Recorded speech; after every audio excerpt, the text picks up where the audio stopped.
On the 24th of October 2020, 790 candidates were on the ballot papers for local government elections right across Victoria.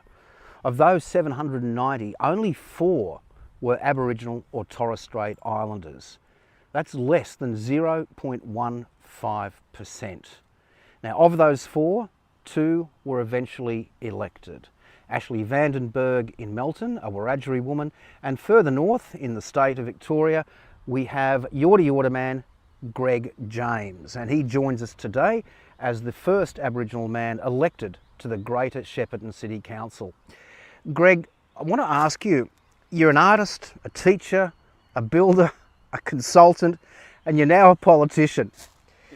It isn't a profession that's drawn all that many First Nations people over the years. What was it that motivated you to run as a candidate? Sure.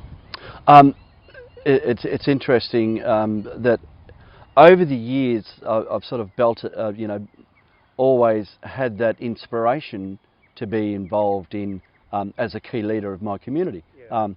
And of course, going from the building industry into education and my involvement in sport, and being involved in a number of key stakeholder committees, and being board members of my local co-op and a board member of Reconciliation Victoria, it just felt to me there was a natural extension for me to take it to that next level.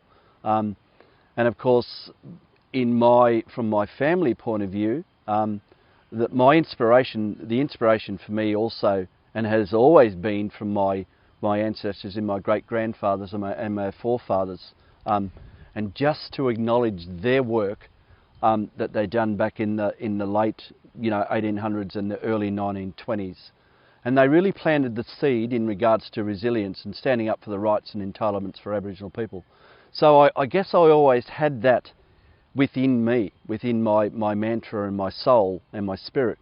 And I guess, for want of a better word, it was in my DNA on my great-grandfather's side.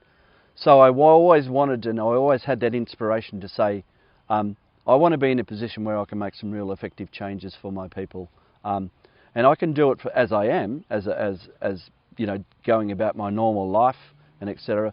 But to make the real changes to going from a tokenistic changes to a real effective changes, it's for me to be in government, in local government, where I'm at the forefront. I can actually make those real positive changes.